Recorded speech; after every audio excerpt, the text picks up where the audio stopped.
Assalamualaikum warahmatullahi wabarakatuh. Dalam kesempatan kali ini, saya dan teman-teman saya akan membahas mengenai transaksi entitas induk dan entitas anak, persediaan dan jasa yang bersumber dari buku keuangan lanjutan 1 yang ditulis oleh Dwi Martani.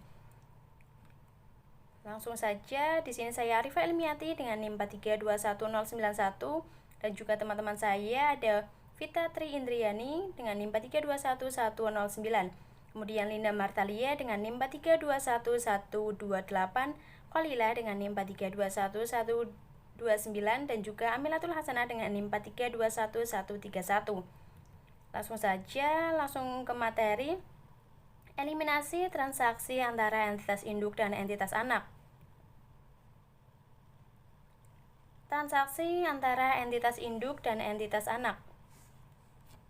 Dalam PSAK 65 revisi 2014 laporan keuangan konsolidasi, transaksi yang melibatkan entitas induk dan entitas anak sering disebut dengan transaksi antara entitas dalam kelompok usaha, yang terdiri dari transaksi-transaksi seperti transaksi hulu dan transaksi hilir. Transaksi hulu adalah transaksi dari entitas induk ke entitas anak, sedangkan transaksi hilir yaitu transaksi dari entitas anak ke entitas induk.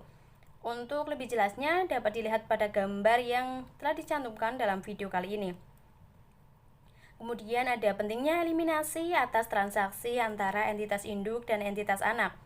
Pentingnya eliminasi atas transaksi antara entitas induk dan entitas anak. Entitas induk berkewajiban menyusun laporan keuangan yang menggambarkan kinerja dan kondisi keuangan entitas induk beserta entitas anaknya secara keseluruhan. Oleh karenanya, entitas induk dan entitas anak merupakan satu kesatuan tunggal. Maka transaksi antara entitas induk dan entitas anak menjadi transaksi dalam satu entitas. Sehingga semua dampak transaksi antar entitas dalam satu kelompok usaha harus dieliminasi. Sebagai contoh, entitas induk menjual persediaan kepada entitas anaknya. Persediaan tersebut kemudian dijual oleh entitas anak ke perusahaan non-afiliasi. Dalam sudut pandang laporan keuangan konsolidasi, dampak dari transaksi penjualan persediaan oleh entitas induk ke entitas anak tersebut harus dieliminasi, karena transaksi tersebut terjadi antara entitas induk dan entitas anak yang merupakan satu kesatuan. Oleh karena itu, eliminasi harus dibuat untuk menghapuskan dampak transaksi penjualan persediaan entitas induk ke entitas anak.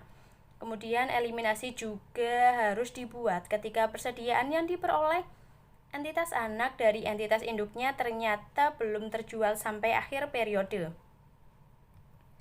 Kemudian materi yang kedua ada transaksi penjualan persediaan. Dampak terhadap pencatatan entitas induk dan jurnal eliminasi. Yang pertama ada dampak terhadap pencatatan entitas induk.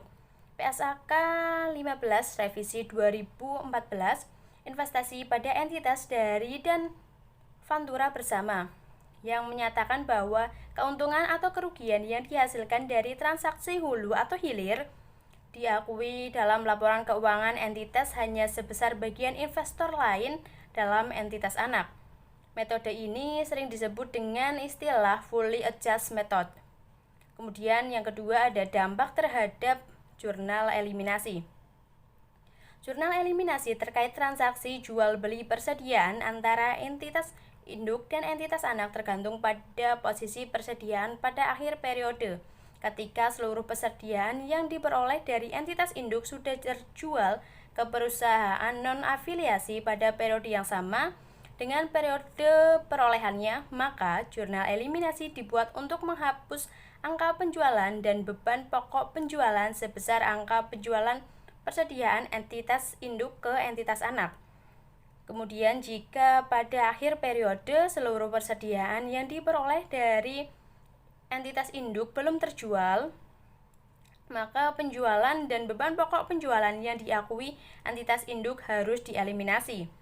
Keuntungan atau kerugian atas penjualan dan beban pokok penjualan tersebut juga harus dieliminasi seluruhnya dengan mengurangi nilai persediaan. Namun ketika persediaan sudah terjual sebagian atau periode tersebut namun jika perusahaan sudah terjual sebagian pada periode tersebut, maka sebagian keuntungan atau kerugian penjualan persediaan yang belum terrealisasi harus dieliminasi. Kemudian ada contoh dampak terhadap pencatatan entitas induk dan jurnal eliminasi.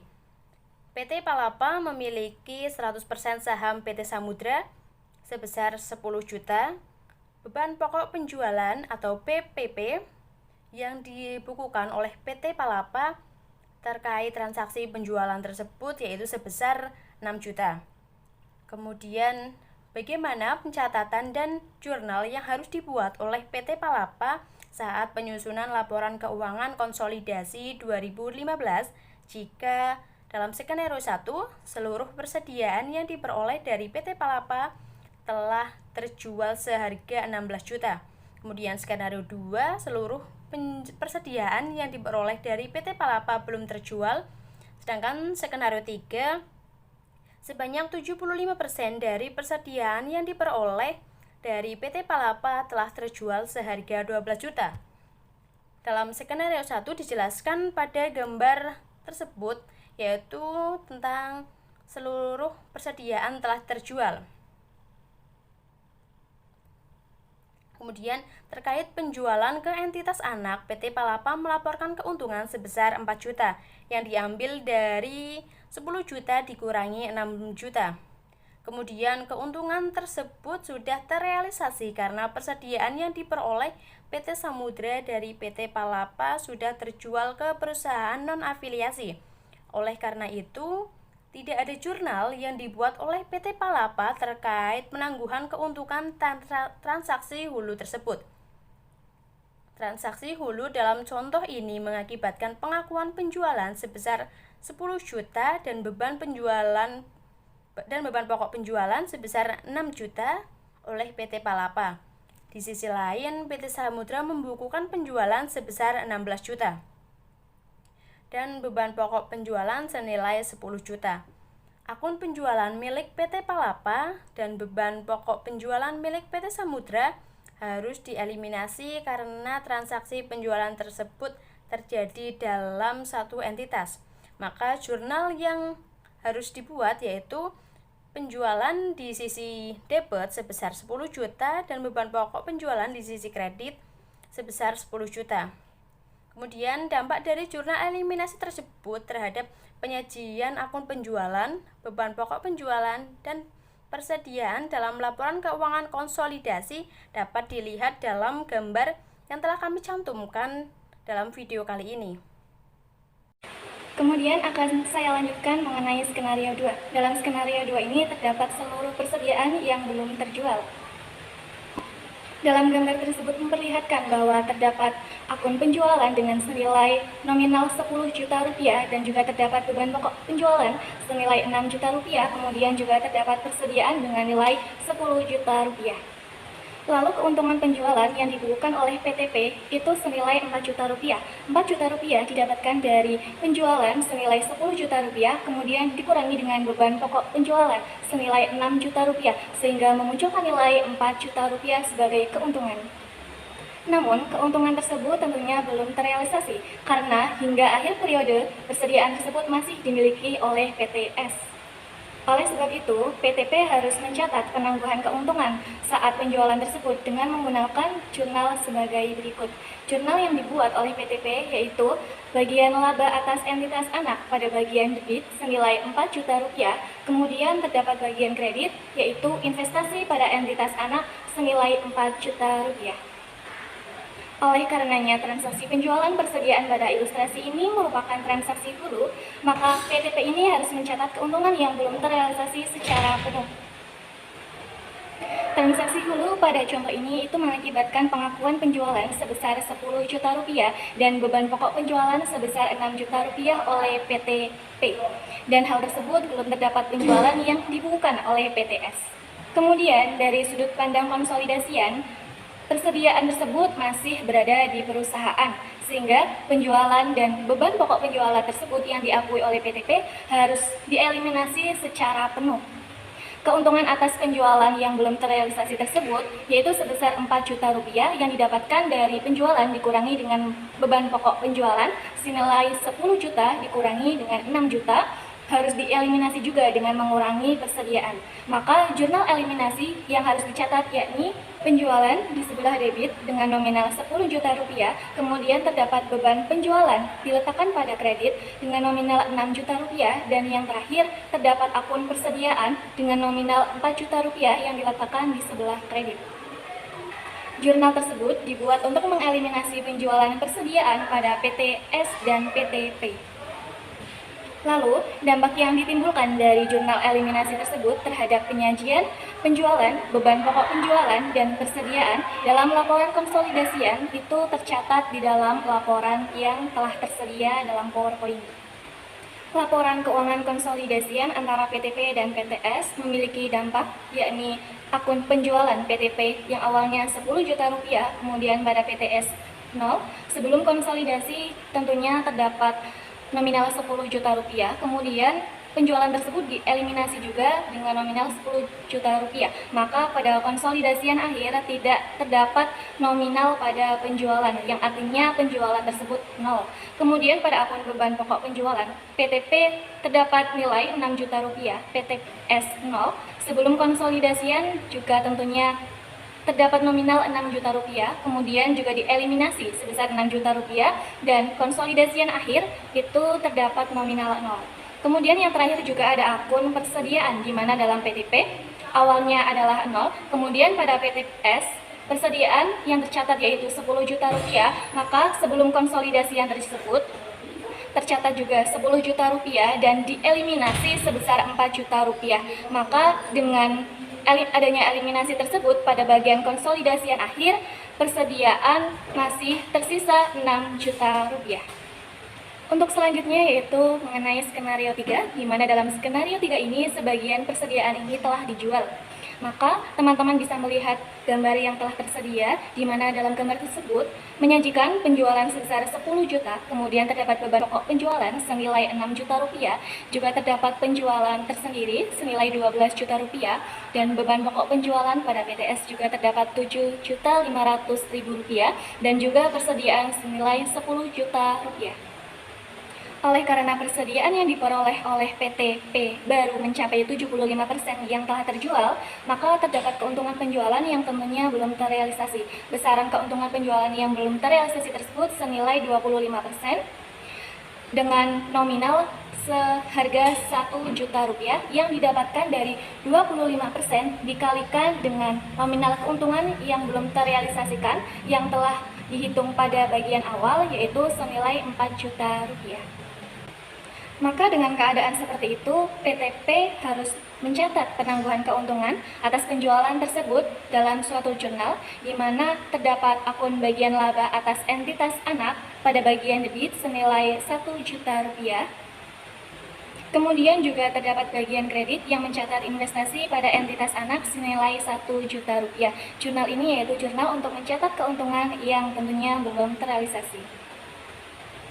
Karena transaksi penjualan persediaan dalam ilustrasi yang telah dijelaskan di awal ini merupakan transaksi hulu, maka oleh PTP ini keuntungan yang belum terrealisasi akan dicatat secara penuh. Transaksi hulu pada contoh ini itu mengakibatkan pengakuan penjualan sebesar 10 juta rupiah dan tentunya mengakibatkan juga beban pokok penjualan sebesar 6 juta rupiah. Sementara pada PTS mengakui penjualan senilai 12 juta rupiah dan mengakui beban pokok penjualan sebesar 7.500.000 rupiah, di mana 7.500.000 rupiah tersebut didapatkan dari 75% dikalikan dengan 10 juta rupiah. Eliminasi ini dibuat tentunya atas akun penjualan yang dilaporkan oleh PTP, yaitu senilai 10 juta rupiah.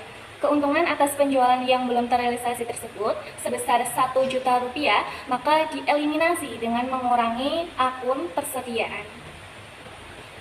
Lalu, pada akun beban pokok penjualan juga dieliminasi sebesar 9 juta rupiah, karena beban pokok penjualan tersebut yang nantinya akan disajikan dalam laporan keuangan konsolidasian hanya sekitar 4.500.000 rupiah yang didapatkan dari 75% dikalikan dengan nominal 6 juta rupiah. Oleh karena itu teman-teman, jurnal eliminasi yang harus dibuat yaitu penjualan di sebelah debit dengan nominal 10 juta rupiah, kemudian terdapat akun beban pokok penjualan sebelah kredit nominal 9 juta rupiah, dan juga terdapat akun persediaan yang diletakkan pada sebelah kredit dengan nominal 1 juta rupiah. Jurnal eliminasi tersebut yaitu untuk mengeliminasi penjualan persediaan antara PTP dan PTS. Seperti pada dalam skenario 2, dalam skenario 3 ini jurnal eliminasi juga mempunyai dampak terhadap penyajian akun penjualan, akun beban pokok penjualan, dan juga akun persediaan yang terdapat dalam laporan keuangan konsolidasian. Teman-teman bisa melihat pada gambar tersebut, di mana tercatat bahwa akun penjualan pada PTP senilai 10 juta rupiah, kemudian terdapat penjualan juga pada PTS senilai 12 juta rupiah. Sebelum konsolidasian, maka tercatat tentunya 10 juta rupiah ditambah dengan 12 juta rupiah yang berjumlah 22 juta rupiah. Akan tetapi terdapat eliminasi sebesar 10 juta rupiah yang kemudian menghasilkan konsolidasian akhir yang tersisa yaitu 12 juta rupiah. Teman-teman bisa mengoreksi pada akun beban pokok penjualan tersebut, bagian sebelum konsolidasian itu seharusnya nominalnya 13.500.000 bukan 3.500.000. Karena hal tersebut yaitu adanya penambahan dari PTP senilai 6.500.000, kemudian ditambah juga beban pokok penjualan senilai 7.500.000 dari PTS. Untuk selanjutnya yaitu akun persediaan, di mana pada PTP akun persediaan tersisa Rp0 dan PTS tercatat 2.500.000. Kemudian pada bagian sebelum konsolidasian tentunya tercatat 2.500.000 juga dan dieliminasi sebesar 1 juta rupiah. Maka setelah konsolidasian tersebut tercatat 1.500.000 yang didapatkan dari 2.500.000 dikurangi dengan nominal eliminasi 1 juta rupiah, yang tersisa yaitu 1.500.000 rupiah. Untuk selanjutnya yaitu terdapat submateri mengenai transaksi hulu penjualan persediaan. Untuk memperoleh pemahaman secara komprehensif mengenai prosedur konsolidasi yang mengakibatkan transaksi hulu untuk penjualan persediaan, maka teman-teman terlebih dahulu dapat mengamati dan membaca mengenai neraca saldo per 31 Desember 2015 yang sudah kami sediakan pada PowerPoint. Selain neraca tersebut, terdapat juga informasi tambahan yang ada yaitu untuk yang pertama, PT Nusantara telah melakukan pembelian sebesar 75% saham PT Andalas pada 1 Januari 2015 sebesar nilai bukunya yaitu 90 juta rupiah, nilai wajar kepentingan pengendalian sama dengan nilai bukunya yaitu 300 juta rupiah. Kemudian informasi tambahan yang kedua, yaitu selama tahun 2015, PT Andalas melaporkan perolehan laba bersih sebesar 200 juta rupiah dan mengumumkan pembagian dividen sebesar 50 juta rupiah. Selanjutnya, untuk informasi tambahan yang ketiga, yaitu dalam transaksi penjualan yang dilakukan oleh PT Nusantara, terdapat penjualan kepada PT Andalas sebesar 100 juta rupiah dengan beban pokok penjualan sebesar 40 juta rupiah. Dan informasi tambahan yang terakhir yaitu sampai 31 Desember 2015, persediaan yang diperoleh oleh PT Andalas dari PT Nusantara seluruhnya belum terjual. Kemudian untuk prosedur konsolidasi tahun pertama yaitu tahun 2015, pencatatan PT Nusantara tentunya pada tahun 2015, PT Nusantara ini mencatat investasinya di PT Andalas menggunakan metode ekuitas. Pencatatan yang dibuat oleh PT Nusantara selama tahun 2015, maka teman-teman dapat melihat jurnal yang telah tersedia di dalam PowerPoint, yaitu akan saya bacakan mengenai 1 Januari 2015 itu ada investasi pada PT Andalas dengan nominal 900 juta rupiah, kemudian kas di bagian kredit 900 juta rupiah. Jurnal tersebut yaitu mencatat pembelian saham PT Andalas. Kemudian, tertanggal 31 Desember 2015, pada bagian kredit investasi pada PT Andalas senilai 150 juta rupiah, kemudian di bagian kredit bagian laba atas PT Andalas senilai 150 juta rupiah. Hal ini mencatat bagian PT Nusantara atas laba bersih PT Andalas yaitu dihasilkan dari 200 juta rupiah dikalikan dengan 75%. Kemudian tertanggal 31 Desember 2015 untuk mencatat bagian PT Nusantara atas dividen PT Andalas yaitu dengan jurnal debit kas senilai Rp37.500.000 dan bagian kredit terdapat akun investasi pada PT Andalas juga senilai Rp37.500.000. Nominal tersebut dihasilkan dari 50 juta dikalikan dengan 75% sehingga menghasilkan nominal Rp37.500.000. Selanjutnya, selama periode 2015, terdapat transaksi hulu, yaitu penjualan persediaan oleh PT Nusantara ke PT Andalas sebesar 100 juta. Keuntungan dari penjualan tersebut adalah sebesar 60 juta, didapatkan dari penjualan sebesar 100 juta dikurangi dengan beban pokok penjualan sebesar 40 juta. Hingga akhir periode 2015, persediaan tersebut belum terjual. Oleh karena itu, keuntungan atas penjualan tersebut belum terrealisasi. PT Nusantara harus menangguhkan keuntungan secara penuh dan melakukan pencatatan sebagai berikut. Jurnal untuk tanggal 31 Desember 2015 untuk mencatat transaksi hulu yang belum terrealisasi, yaitu pada bagian debit terdapat bagian laba atas PT Andalas sebesar 60 juta, sedangkan bagian kredit ada investasi pada PT Andalas sebesar 60 juta. Selanjutnya, jurnal eliminasi 2015. Berikut adalah perhitungan nilai aset bersih PT Andalas dan bagian PT Nusantara serta kepentingan non-pengendali atas aset bersih tersebut. Bisa teman-teman lihat pada tabel perhitungan jurnal eliminasi pada PT Nusantara dengan kepemilikan 75% saldo awal sebesar 900 juta, sedangkan kepentingan non-pengendalinya sebesar 25%, saldo awalnya sebesar 300 juta. Saham biasa sebesar 800 juta, sehingga saldo laba sebesar 400 juta. Laba bersih PT Nusantara sebesar 150 juta, kepentingan non-pengendali sebesar 50 juta, dan saldo laba sebesar 200 juta. Dividen sebesar 37.500 juta, untuk kepentingan non-pengendali bagian dividen sebesar 12.500.000, kemudian saldo laba sebesar 50 juta.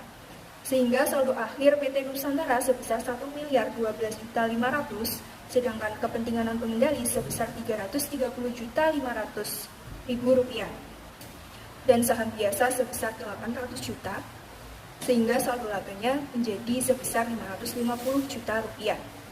Keuntungan yang belum terrealisasi sebesar 60 juta rupiah, saldo akhir disesuaikan sebesar 952.500.000 rupiah, dan bagian laba atas PT Andalas sebesar 90 juta. Jurnal eliminasi 1E merupakan jurnal eliminasi dasar yang dibuat untuk mengeliminasi bagian laba dan dividen PT Nusantara dan kepentingan non-pengendali, serta investasi awal PT Nusantara di PT Andalas.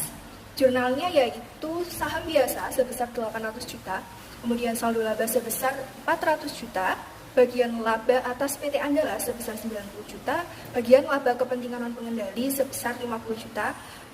Akun-akun tersebut terdapat di bagian debit.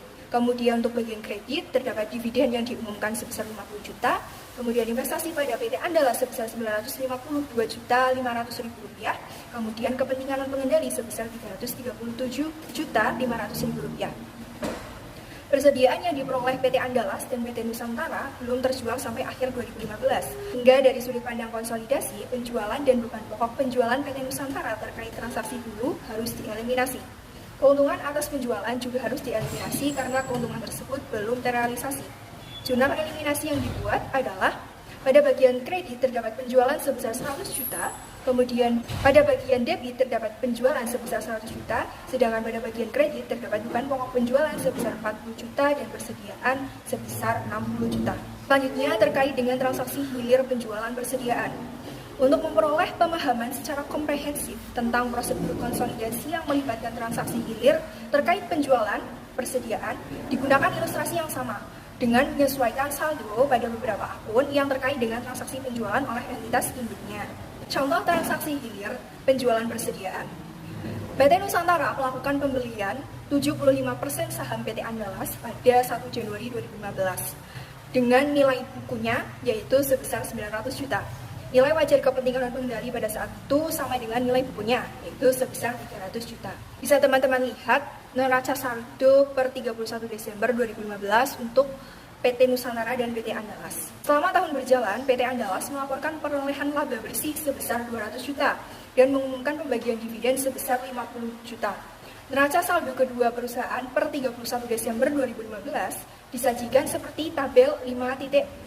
Dalam penjualan PT Andalas terdapat penjualan kepada PT Nusantara sebesar 80 juta dengan beban pokok penjualan sebesar 50 juta. Sampai dengan 31 Desember 2015, persediaan yang diperoleh PT Nusantara dari PT Andalas seluruhnya belum terjual. Prosedur konsolidasi tahun 2015 yaitu pencatatan PT Nusantara 2015, PT Nusantara investasinya di PT Andalas dengan menggunakan metode ekuitas. Maka pencatatan yang dibuat PT Nusantara selama tahun 2015 adalah sebagai berikut. Tanggal 1 Januari 2015 mencatat pembelian saham PT Andalas, di mana investasi pada PT Andalas di sisi debit sebesar 900 juta dan kas di sisi kredit sebesar 900 juta. Kemudian tanggal 31 Desember 2015, di sisi debit investasi pada PT Andalas sebesar 150 juta, penghasilan dari entitas anak di sisi kredit sebesar 150 juta.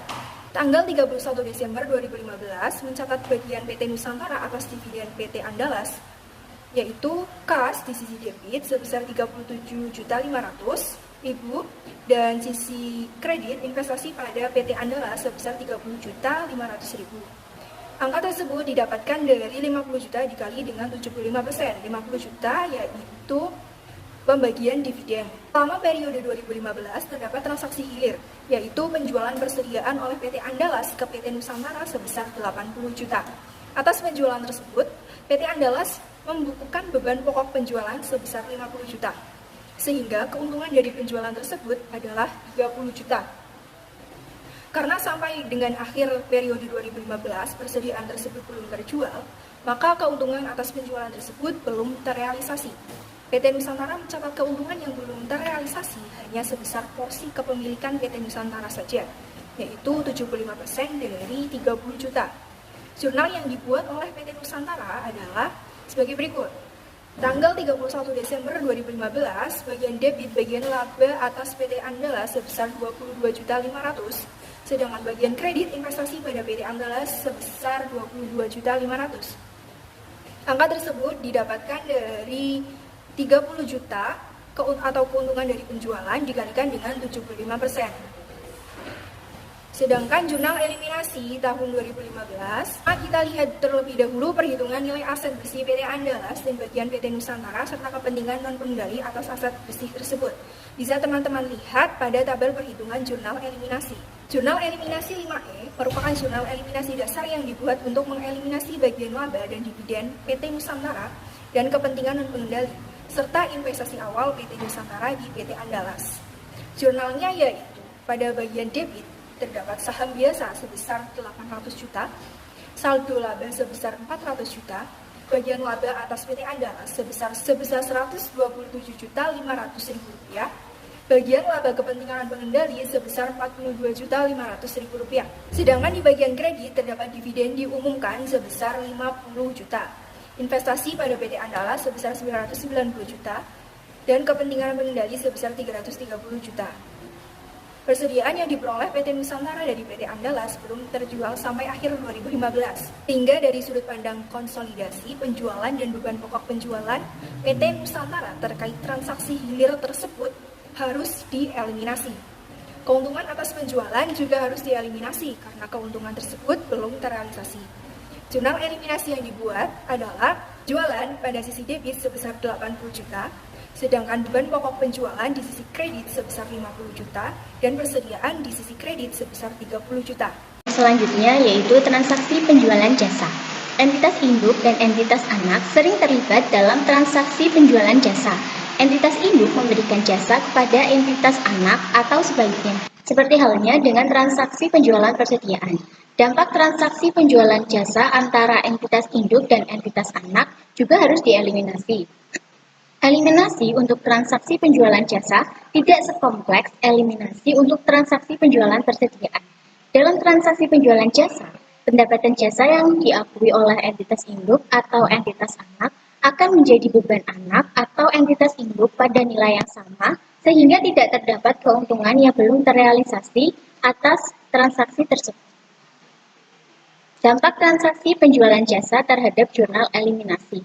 Contohnya, PT Palapa memiliki 100% saham atas PT Samudra. Pada Desember 2015, PT Palapa memberikan jasa perawatan mesin kepada PT Samudra sebesar 20 juta rupiah. Tagihan telah dikirimkan pada 25 Desember 2015. Sampai 31 Desember 2015, PT Samudra belum membayar tagihan tersebut. Atas transaksi pembelian jasa tersebut, PT Palapa akan membuat jurnalnya, yaitu jurnal untuk mencatat pembelian jasa perawatan mesin kepada PT Samudra dengan piutang usaha di debit sebesar 20 juta dan pendapatan jasa di kredit sebesar 20 juta. Sementara PT Samudra akan membuat jurnalnya untuk mencatat beban perawatan mesin, yaitu beban perawatan mesin di debit sebesar 20 juta dan utang usaha sebesar 20 juta di kredit. Pendapatan jasa yang diambil PT Palapa harus dieliminasi karena pendapatan tersebut diperoleh dari entitas anaknya. Dan beban perawatan juga harus dieliminasi pada PT Samudra karena manfaat atas beban tersebut diperoleh dari entitas induk. Nah, untuk mengeliminasi pendapatan jasa PT Palapa dan beban perawatan PT Samudra, yaitu jurnalnya pendapatan jasa pada debit sebesar 20 juta dan beban perawatan pada kredit sebesar 20 juta. Kemudian untuk mengeliminasi utang piutang PT Palapa dan PT Samudra, yaitu jurnalnya pendapatan jasa di debit sebesar 20 juta dan beban perawatan di kredit sebesar 20 juta. Untuk ilustrasi komprehensif, contohnya PT Pandawa telah melakukan pembelian 80% PT Satria pada tanggal 1 Januari 2015 seharga 800 juta. Pada tanggal tersebut, nilai wajar kepentingan non-pengendali adalah sebesar 200 juta. Berdasarkan data tersebut, diketahui bahwa total nilai wajar PT Satria adalah 1 miliar.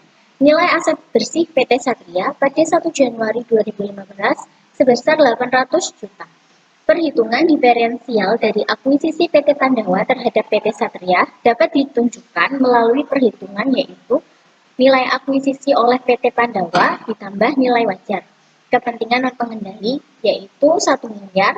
Nilai tercatat aset bersih PT Satria diperoleh dari saham biasa ditambah dengan saldo laba yang nilainya dapat dilihat di neraca, yaitu 800 juta. Dan selisih atau diferensialnya menjadi 200 juta. Jadi 1 miliar dikurangi 800 juta. Diferensial yang disebabkan oleh adanya perbedaan antara nilai wajar dan nilai tutup beberapa aset PT Satria, yaitu sebesar 150 juta. Sedangkan sisanya merupakan goodwill. Berikut ini perincian dari total diferensial tersebut, yaitu untuk persediaan sebesar 25 juta, tanah sebesar 75 juta, bangunan sebesar 50 juta, dan goodwill sebesar 50 juta. Nah, ini adalah neraca saldo per 31 Desember 2015 dari PT Pandawa dan PT Satria. Untuk saham biasa bisa dilihat dan saldo laba untuk mengisi yang tadi. Informasi tambahan. Yang pertama, selama 2015, PT Satria melaporkan perolehan laba bersih sebesar 400 juta dan mengumumkan pembagian dividen sebesar 100 juta. Dalam penjualan PT Pandawa tahun 2015, terdapat penjualan kepada PT Satria sebesar 400 juta dengan beban pokok penjualan sebesar 250 juta. Sampai 31 Desember 2015, persediaan tersebut baru terjual 40%. Dalam penjualan PT Satria tahun 2015, terdapat penjualan kepada PT Pandawa sebesar 200 juta dengan beban pokok penjualan sebesar 80 juta. Sampai 31 Desember 2015, persediaan tersebut belum terjual seluruhnya. Yang terakhir, pada Desember 2015, PT Pandawa menyewakan peralatan kepada PT Satria. Atas jasa tersebut, PT Satria harus membayar biaya sebesar 26 juta rupiah sampai akhir 2015. PT Satria belum melakukan pembayarannya. Kemudian untuk prosedur konsolidasi tahun 2015, pencatatan PT Pandawa pada tahun 2015. PT Pandawa mencatat investasinya di PT Satria menggunakan metode ekuitas, sehingga pencatatan yang dibuat PT Pandawa selama tahun 2015, yang pertama jurnal untuk mencatat pembelian saham PT Satria pada 1 Januari 2015 yaitu investasi pada PT Satria di debit sebesar 800 juta dan kas sebesar 800 juta di kredit. Kemudian pada selanjutnya untuk tanggal 31 Desember 2015, investasi pada PT Satria di debit sebesar 320 juta dan bagian laba atas PT Satria di kredit sebesar 320 juta untuk mencatat bagian PT Pandawa atas laba bersih PT Satria, yaitu tadi pada informasi tambahan kita tahu bahwa laba bersih sebesar 400 juta dikalikan dengan 80%, yaitu porsi kepemilikan atas PT Satria, sehingga diperoleh nominalnya sebesar 320 juta. Kemudian untuk 31 Desember 2015, mencatat bagian PT Pandawa atas dividen PT Satria, yaitu kas sebesar 80 juta di debit dan investasi pada PT Satria sebesar 80 juta. Karena persediaan yang menyebabkan munculnya diferensial pada tanggal akuisisi seluruhnya terjual, maka diferensial sebesar 25 juta rupiah seluruhnya diamortisasi. Sementara itu, bangunan memiliki sisa umur manfaat bangunan 10 tahun, sehingga diferensial akan diamortisasi selama 10 tahun. Nilai amortisasi tiap tahunnya adalah 5 juta rupiah, dari 50 juta rupiah dibagi 10 tahun. Selama tahun 2015 tidak terdapat penurunan nilai atas goodwill, sehingga amortisasi diferensial yang harus dicatat PT Pandawa untuk tahun 2015 adalah sebesar 24 juta rupiah. Dari 25 juta rupiah ditambah 5 juta rupiah dikali 80%. Untuk mencatat jurnal eliminasinya, mencatat amortisasi diferensial. 31 Desember 2015, bagian laba atas PT Satria sebesar 24 juta rupiah berada di sisi debit dan investasi pada PT Satria sebesar 24 juta rupiah berada di sisi kredit. Atas transaksi penjualan persediaan dari PT Pandawa ke PT Satria, PT Pandawa memperoleh keuntungan sebesar 150 juta dari 400 juta dikurangi 250 juta. Sampai akhir 2015, persediaan tersebut baru terjual sebesar 40%, sehingga terdapat keuntungan yang belum terrealisasi sebesar 90 juta, dari 150 juta dikali 60%. Terkait keuntungan yang belum terrealisasi tersebut, PT Pandawa membuat pencatatan berikut. Mencatat keuntungan transaksi hulu penjualan persediaan yang belum terrealisasi. 31 Desember 2015, bagian laba atas PT Satria sebesar 90 juta berada di sisi debit, investasi pada PT Satria sebesar 90 juta berada di sisi kredit. Atas transaksi penjualan persediaan dari PT Satria ke entitas induknya, PT Satria memperoleh keuntungan sebesar 120 juta, dari 200 juta dikurangi 80 juta. Sampai akhir 2015, seluruh persediaan tersebut belum terjual, sehingga seluruh keuntungan belum terrealisasi. Oleh karena transaksi ini merupakan transaksi hilir, PT Pandawa akan mencatat sebesar bagian kepemilikannya saja. Berikut ini pencatatan yang dibuat PT Pandawa. Mencatat keuntungan transaksi hilir penjualan persediaan yang belum terrealisasi, jurnalnya 31 Desember 2015, bagian laba atas PT Satria sebesar 96 juta berada di sisi debit, dan investasi pada PT Satria sebesar 96 juta rupiah berada di sisi kredit. Berikut ini adalah buku besar investasi pada PT Satria dan bagian laba atas PT Satria per 31 Desember 2015. Untuk pencatatannya bisa dilihat pada gambar yang sudah tertera pada PPT. Berikut adalah perhitungan nilai aset bersih PT Pandawa dan bagian PT Satria dan kepentingan non-pengendali atas aset bersih tersebut. Perhitungan jurnal eliminasinya dapat teman-teman lihat pada gambar yang sudah tertera di PPT. Jurnal eliminasi 9E merupakan jurnal eliminasi dasar yang dibuat untuk mengeliminasi bagian laba dan dividen PT Pandawa dan kepentingan non-pengendali, serta investasi awal PT Pandawa di PT Satria. Jurnal 9E mengeliminasi ekuitas dan investasi pada PT Satria. Saham biasa sebesar 500 juta berada di sisi debit, saldo laba sebesar 300 juta berada di sisi debit, bagian laba atas PT Satria sebesar 134 juta berada di sisi debit, penghasilan kepentingan non-pengendali sebesar 56 juta berada di sisi debit. Dividen umum sebesar 100 juta berada di sisi kredit, investasi pada PT Satria sebesar 694 juta berada di sisi kredit, kepentingan pengendali sebesar 196 juta berada di sisi kredit. Berikut adalah skedul perhitungan saldo diferensial selama tahun 2015 dapat dilihat pada gambar yang sudah tertera pada PPT. Jurnal eliminasi yang harus dibuat untuk amortisasi diferensial adalah sebagai berikut. Mengalokasikan diferensial dan amortisasi diferensial jurnal 10E. Beban pokok penjualan sebesar 25 juta berada di sisi debit, beban penyusutan sebesar 5 juta berada di sisi debit, tanah sebesar 75 juta berada di sisi debit, bangunan sebesar 50 juta berada di sisi debit, goodwill sebesar 50 juta berada di sisi debit. Bagian laba atas PT Satria sebesar 24 juta berada di sisi kredit, bagian laba kepentingan non-pengendali sebesar 6 juta berada di sisi kredit, akumulasi penyusutan sebesar 5 juta berada di sisi kredit, investasi pada PT Satria sebesar 136 juta berada di sisi kredit, akumulasi penyusutan sebesar 5 juta berada di sisi kredit, kepentingan non-pengendali sebesar 34 juta berada di sisi kredit. Persediaan yang diperoleh PT Satria dan PT Pandawa baru terjual sebesar 40%, sehingga terdapat keuntungan atas penjualan yang belum terrealisasi. Jurnal eliminasi yang dibuat adalah mengeliminasi penjualan persediaan antara PT Pandawa dan PT Satria. Penjualan sebesar 400 juta berada di sisi debit, beban pokok penjualan sebesar 310 juta berada di sisi kredit, dan persediaan sebesar 90 juta berada di sisi kredit. Sementara itu, persediaan yang diperoleh PT Pandawa dari PT Satria belum terjual seluruhnya di akhir 2015. Oleh karenanya, seluruh keuntungan atas penjualan tersebut belum dapat diakui dalam laporan keuangan konsolidasian. Jurnal eliminasi yang harus dibuat sebagai berikut. Mengeliminasi penjualan persediaan antara PT Pandawa dan PT Satria.